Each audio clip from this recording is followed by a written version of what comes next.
Excuse me.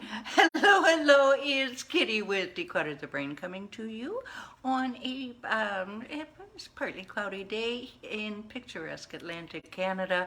I hope it's a pleasant day wherever you are, whether you're watching in North America or Europe or Australia. Welcome, and thank you for joining. I so appreciate. We are on day 571 of our Facebook Lives, and it started back in COVID, and I love doing this. It brings structure to my day, Monday to Friday, 11 Eastern, and yeah, it brings structure to my clients as well. And we're going to meet one or two of them in a couple of minutes because I swear they set their watch by when I come on. As long as they can give it about 5 minutes slack, then they're doing well. Hey, uh, these things happen. Who am I? I am Kitty Anders with declutterthebrain.com, proud to be your thought organizer.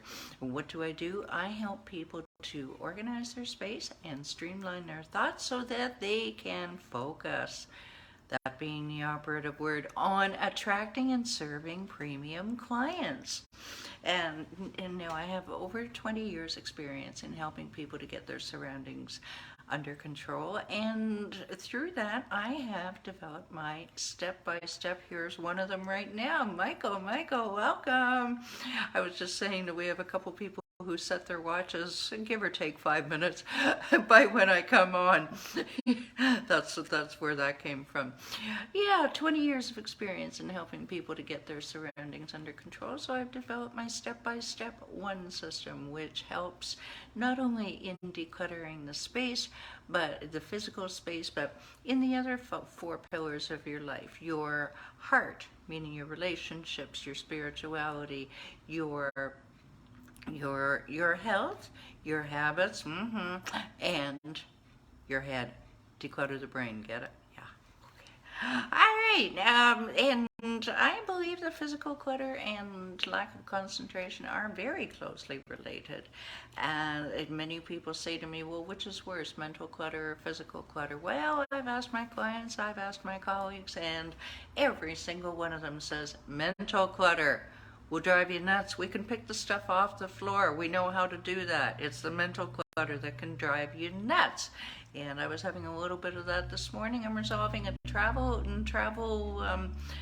issue, travel decisions, and oh, good heavens! Well, I'll tell you what, my colleague and mentor Danella Burnett. Hello, Denise. Good heavens! Well, I'm speaking of Danella, and who pops on but Denise? God bless you.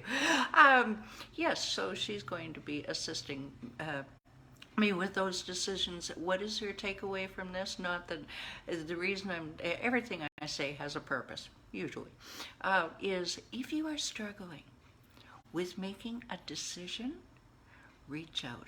Please don't try to do it by yourself. Do your own research, yes.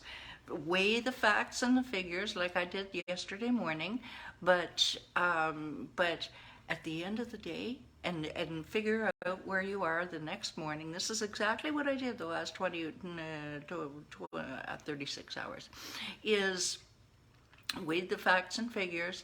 Did I come up with a decision? No, I still felt I needed a little bit of help. I reached out, and we're going to have a short little meeting. I know that within 10 minutes, Danella is going to have me boom. We're going to know where I am at. So, bottom line, reach out.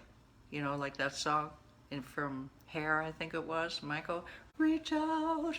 All right, so let's see what Denise is saying. Oh, definitely mental clutter. Yeah, okay, so you hear me, Denise, and we have to get together. I have not forgotten about you. I never forget. All right, so we are talking this week about the differences between collector, clutterer, and hoarder. And I'm very firm on this when I say that I help people to organize. They jump right in. They say, "Oh, like those hoarders' houses." No, and stop making fun of those people. All right, because it can be in some cases a serious medical disorder, and no, you mustn't be making fun of anybody. All right. and there are serious differences. Believe it or not, it did. I'll get to this interesting statistic in a minute. And now I had an experience in on-site decluttering days years ago, and a gentleman called me up. He says my wife is she collects things. The place is unlivable. I can't live here. Can you come and help? So I looked, and number one, the woman was cross-armed, and she arms akimbo. She had no intent. Yeah, she wanted no part of it. Kitchen counter completely full of milk jugs, returnables, everything like that. He says she won't let me throw anything out. Well, what are you going to do? Okay, so there are serious cases out there. Here today, this week, we're just weighing the differences. So you don't label, for example, a collector who might be a hoarder. Do you know what I mean? Like there are subtle differences. All right, so it's in the state of the mind and of the person and the eye of the beholder.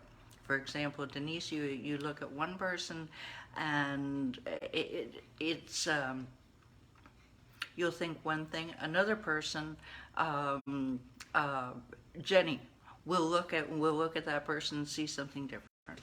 Okay. Now, collecting, a collector. We looked at this yesterday.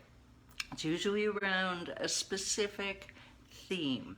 Now, yesterday you'll see a picture, I think you saw this, Denise, the picture of the radios, antique radios. Specific theme, for example, stamps, models, figurines. My father had an antique camera collection.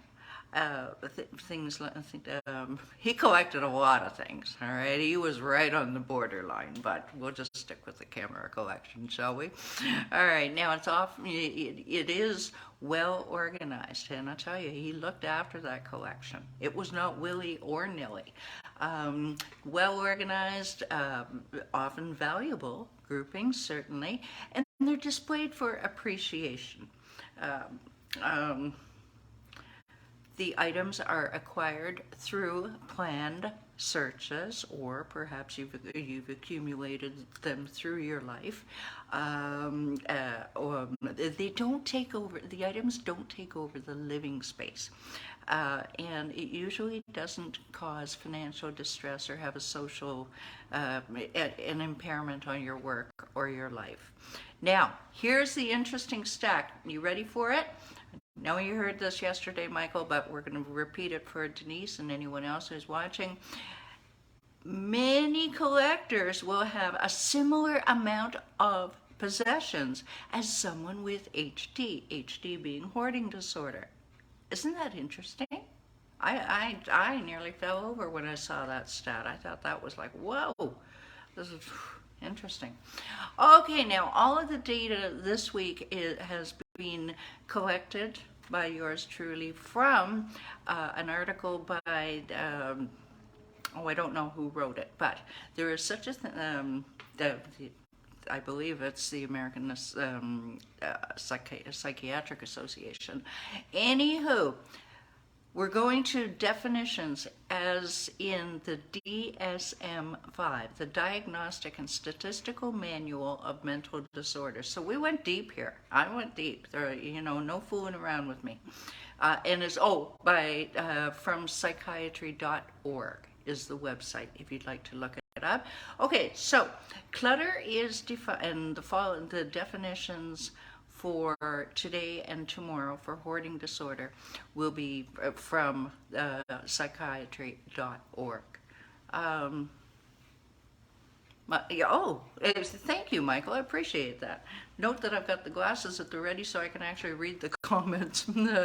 Okay, so clutter is defined as a large group of usually unrelated objects piled together in a disorganized fashion in spaces designed for other purposes. For example, hallways, floors, tabletops. They may or may not have a specific theme. You with me so far? And not acquired in a planned fashion. Now, see, Michael, you and your power tools, you acquired those in a planned fashion.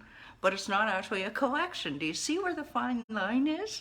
The acquisition is not excessive, and we'll get into excessive acquisition tomorrow. Well, say for example, the woman with the milk crate, milk things all over her counter. Generally, these things are in storage spaces, attics or basements, sometimes in the living space, but doesn't now. Here we go with the fine line. Doesn't prevent them from the spaces from being used as intended.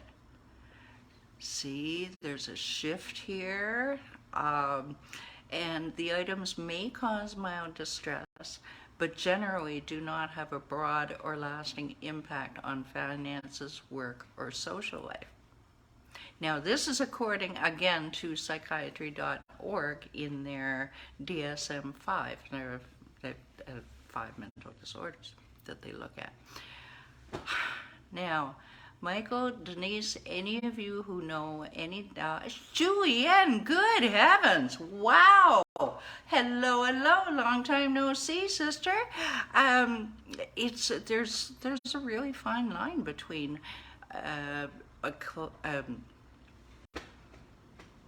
collecting, cluttering, and hoarding. And I see it with my clients all the time. And yeah, that fine line goes back and forth.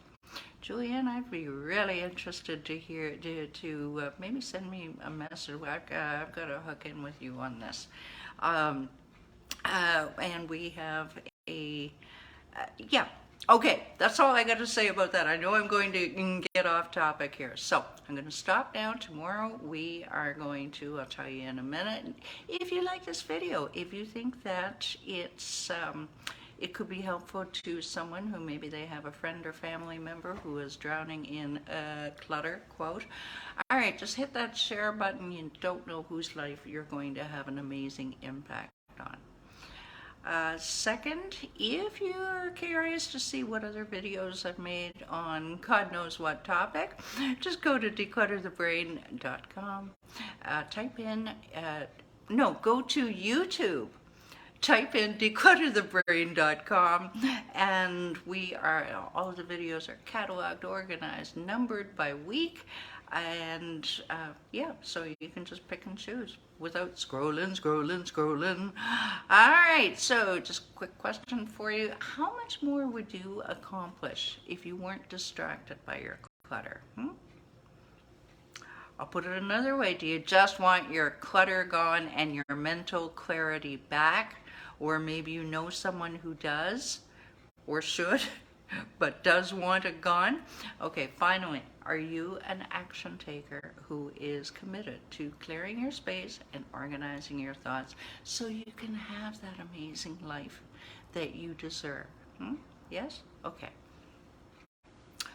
I'm going to give you 3 steps, I promised. And yes, it was Leonard Skinner, Michael.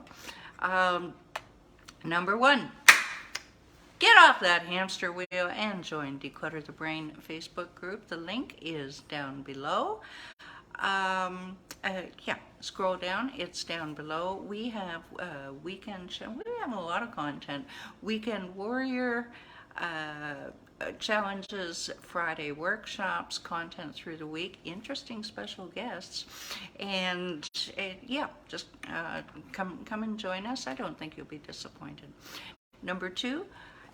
In your to-do list of getting rid of that clutter is to scroll down and download your 7 easy steps to conquer your mental and physical clutter. And while you're there, just hit the book a call button, and I will listen to hear what your clutter is actually costing you in your health, your finances, your relationships, and give you a jumpstart plan to give you right now results, and then we can talk about if we're fit to work together. If not, no harm, no foul, but I do guarantee that you will walk away with value out of our call. Not many people guarantee that, huh? Okay, so remember, now that you have decided to eliminate your chaos and organize your mindset, download that PDF, book that call today. Don't wait. Tomorrow we get into, it may be the They may be a hoarder if, dot, dot, dot. See you 11 Eastern tomorrow. Bye for now.